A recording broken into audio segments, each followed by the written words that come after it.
I like him. I never did not like him, but like Bill said, his average went down at the beginning of the season, halfway through. He's coming hot now. I know that he had a walk off a couple weeks ago when JT beat out a double play, and then he hit a home run. Other than that, I think the biggest problem is he was signed to be the DH, and he's not being a DH. He's playing every day in right field, and that could take a toll on someone. He was signed to contribute. He was signed to be the DH. He was signed to contribute. I think he was signed to be the DH. That may be the case. However, it's not in his contract. Like in Bryce Harper's contract, it says that he will not play center field. So Nick Castellanos was signed to contribute. Now I hear you. Maybe he had it in his head that he's only going to sit in the dugout and then hit baseballs over the wall. But look, we've experienced it this season the entire time. That's not what happens in baseball, brother. Like somebody gets hurt, you got to step up. And listen, at first he did struggle, and I'll admit he's definitely not the fielder that Bryce Harper is. His arm isn't as strong. And you know, we've given up runs because of that exact fact. But he was paid to contribute. And that's how I feel about it. So I'm not giving him the excuse of, he's had to play the field all the time. You need to be a professional. You need to put what's going on in the field out of your mind when you're standing at the dish, and vice versa, really. So I'm not letting him get away with that as an excuse. Like, I thought I was going to be a DH, and now I'm playing right field or left field every game because Bryce Harper's hurt. Like, I don't want to hear it. Sorry, continue. I didn't mean to cut you off. I'm sorry. Go ahead. No, that's okay because Jake's big Castellanos guy. If you didn't know that, you need to go follow him on Twitter at Talking215 and figure it out because he'll let you know every at bat that he's a big Castellanos guy. And one of these days he's going to call those home runs. Oh yeah. However, pull up that comment. Yeah, I'm sorry, Timmy. Go ahead. Pull up that comment real quick from Ken. Oh, I'm sorry. Which one? There's like 7 in a row. I never throw him a strike down and away. I agree with that. He's too far off the plate right now to me, but that comes in when he gets more confidence and able to do it. He move up again. It's all confidence in him right now, and he's getting there again. Here's my take on Castellanos. Castellanos has spent his entire career in Detroit and then goes to Cincinnati for a season. He has never played for a team that has had any sort of expectation like the Phillies have had, especially a Phillies organization that has missed the playoffs 11 consecutive seasons. I feel like as it was, that's true. However, I feel like that kind of takes a toll for a little bit. Castellanos has never played. Think about it. He's been in the league 7 years, and he's never played on a competitive baseball team. He's never played for, a team that had the expectations of we need to get to the playoffs this year. Neo, thanks for chiming in here on YouTube. We appreciate you, buddy. Neo. September, and we haven't.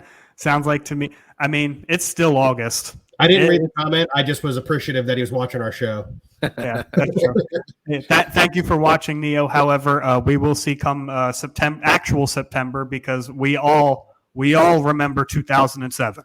Every single one. Yeah, we do. That being said, yeah, back to Castellanos. I just think that he when Harper went down conveniently is kind of when you saw him start to come back around. He kind of settled in and was like, okay, I'm expected to do something now. I just think being the weight of expectations as a team and him supposedly being a big piece to that as he was the number 4 hitter. I think that just got to him for a little while. Now, the power's not there. I don't expect that it will be there at this point. If it hasn't come around now, I'm just going to say hopefully the doubles come back next year. But to me, I think the expectations got to him. And it happens, I mean, let's be real. If we take June away from Schwarber, he's terrible.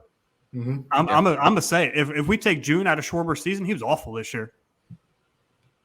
So there's so many inconsistencies with this team. Shout out, brothers. Thanks for again, YouTube. Thanks for hopping on and listening to us. We appreciate you. Subscribe to our channel, both of you guys, please. Thank you. Yeah, if you guys are looking for subscriptions, like follows, there's a ticker at the bottom of the screen. It's that red bar scrolling at the bottom. If you can piece it together, that's all of our social medias. Go ahead, give us likes, follows, subs, whatever.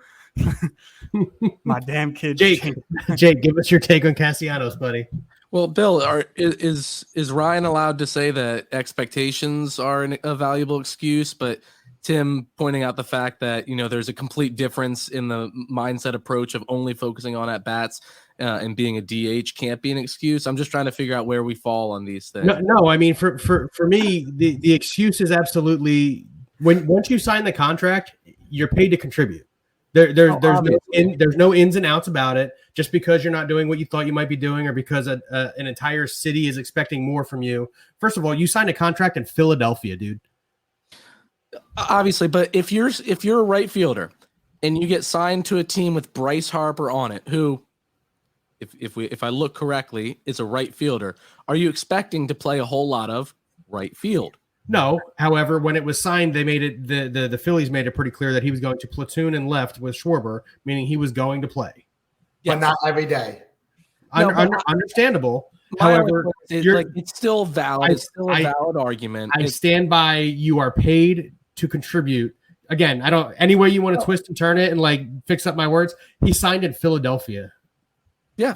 No, and it's a point where regardless of where you sign, where you're playing, you need to do what you're asked of. I'm tired of seeing people. You don't really see it in baseball a whole lot of times. More of basketball and football. Even they just want to start backing out of their contract because they're unhappy with whatever they signed. But Ben Simmons, you're paid to do a job, and his job right now is to play right field and hit balls, and he's doing both, but not doing either too well, other than probably the past month where he started a little bit of a resurgence. Look, I think he's playing exactly as could be assumed in right field. Defensively, he's about where you would assume that he would be. He's got a very weak arm. He has average range, and he's got a pretty good glove. He's not going to drop the sure things. He'll make an occasional very nice play. You won't see a web gem from him, and you won't see a ball bouncing off of his head. But we can only hope. Exactly.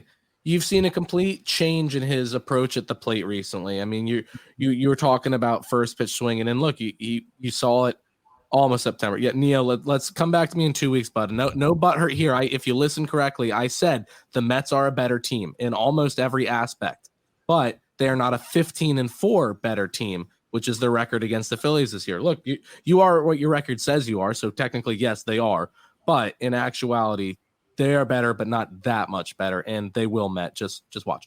But Castellanos, he's changed his approach to the plate. His head, he's keeping his head way better through the at bat. Where early on it was flying out of there when he was in his slump. He's watching the ball like you heard. Every dad tells their son, "Watch the ball, hit the bat." He's really doing a lot better job tracking the ball all the way through contact, and that's why you're seeing him pull these balls down the left field line, and then you're seeing him occasionally bloop one over into right field. You're going to see that launch angle go up. You're going to see the exit velocity go up. I'm just happy to see 11-game hitting streak. I'm just happy to see a plus 300 batting average over the past 23, 25 games. You're seeing, I saw the comment of low and away. It still is kryptonite, but it's far from what it was 2 months ago. I mean, they could throw literally 3 straight pitches, and he would Charlie Brown, Lucy football. He would kick that damn thing every single time.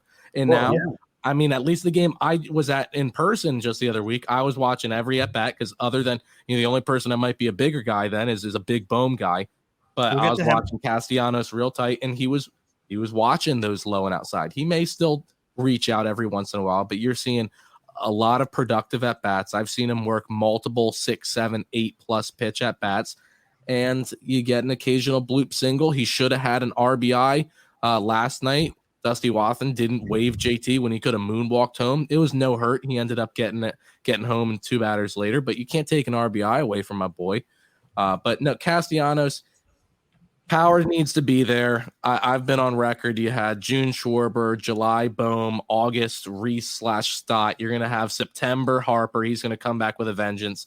And then October Castellanos, if we can play into October. That's the month you're going to see him really catch fire. I don't know that he's ever played in October is the real issue. No. That's why it's going to be good. Speaking of Bohm, actually, he was the last individual player that I wanted to touch on in this episode. Obviously, the guy's got a great, track record of hitting with runners in scoring position here. Hit a couple dingers tonight. What are we doing with Bohm?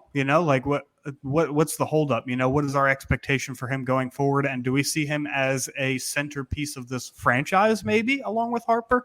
Start with you, Bill. Start with Jake. Perfect. I was going to stick my hand up. Boom. I actually had Ben Silver on our show. Anybody that doesn't follow him, he's phenomenal. Works with Phillies SI.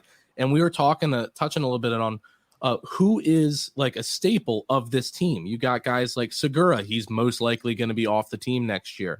You've got the new guys that we just signed, Schwarber and Castellanos. They're locked in regardless. Obviously, Harper and JT are locked in. And then you got some question marks out there. Is Reese going to stay, or is Derek Hall going to kind of be in that position? Are you going to get rid of both of them? Is Bohm going to be your full-time answer at third base? And I settled pretty firmly on yes. Like, he needs to be your locked-in third baseman, lock him up for a long-term deal, and he's gonna be what he is defensively. He's a below-average defensive third baseman that will occasionally shut people up with a bare hand grab, sidearm throw to first base, but you're going to have a few errors. You're going to have some mistakes there. All we need him to do is make the plays that you need to make. And more times than not, he makes those plays. And then you have a guy that has potential to really be a 280 at the bottom end, 320 at the top end batter that gives you a little bit of pop every now and then. He's got after today, I think that's his 12th homer on the season, something like that. I don't have it in front of me, but the guy's got to be just full. He doesn't need dinner. He's got 6 ribeyes and 2 taters on the day. That's a big plate, man. Yeah, and 1 big fat L. Tim, what do you think about Bohm? Yeah. Jake said pretty much everything I had to say, but I know that Bohm plays the hot corner, and from a person who played the hot corner all the time, it's a dangerous spot, and he's gonna make errors. It's plain and simple. It's gonna happen. He's not Nolan Arenado. You know what I'm saying? Like he's not too many of those laying around. Huh? Not too many of those laying around. Exactly. Like he's gonna get you the RBIs. He's a great RBI hitter for us right now. He gets on base. He's not afraid to swing the ball, hit the ball when he needs to be. I think he might be able to play first base if he does a little bit of training, and Reese and Derek Hall won't be here next year, in my opinion. You think both of them might be gone? I think both be gone and Bohm be playing. I hope we speak that Reese is gone into existence if there's a better option out there. Which brings me to me. Reese Hoskins is the best free agent first baseman on the market that we know of as of right now. Yeah, but you could afford to take the best third baseman free agent at that point, which might be said Nolan Arenado. Which I'm glad Timmy brought up, and I totally agree. Get a lot of money. If Nolan Arenado is available and the Phillies can swing a contract somehow to get it, they do have young guys. Jake already pointed out Segura may not be in the lineup next year. You're talking. Maton has played really well in his opportunity to play. You're talking Bryson Stott has been playing phenomenally better over the last 2 months of the season. So you have these young guys that can play the middle infield. And I mean, that's really what you want to see. You want to see like homegrown talent, middle infielders, and then grow around them, right? So as you also pointed out, Jake, you got Schwarber and Castellanos and Harper and JT all locked up. You've got Nola locked up for a few years, Wheeler locked up for a few years. What you're going to need is either a first or third baseman in this offseason. So hear me out. If Nolan Arenado is not available and the money is just way too much, the Phillies are going to keep Reese Hoskins because he's the best first baseman and free agents on the market as of right now where we stand. Reese Hoskins will be a Philly if the Phillies don't immediately make a run and get Nolan Arenado. Having said that, Bohm is starting one of those 2 positions next year. The Derek Hall project, I love the home runs the guy hits. However, he is very much boom or bust. And I don't know that that's the type of first baseman that we need. He's more of a pinch hitter for me or a spell guy. So for me, Bohm is playing first or third, and they should lock him up with a contract vis-a-vis the Austin Riley, not as much, but the Austin Riley deal that the Braves just gave their third baseman. Go lock him up before he hits a ceiling. Pay less now to have him long-term. Scott. Yeah. That's where I'm So you stole my thunder.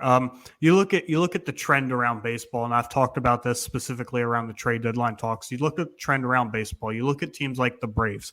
They just signed Harris to a 9-year, $72 million deal, and he's a platoon player now. So obviously they have intentions on making him a full-time starter because he has the skill set too. They signed Ronald Acuna to a rather pedestrian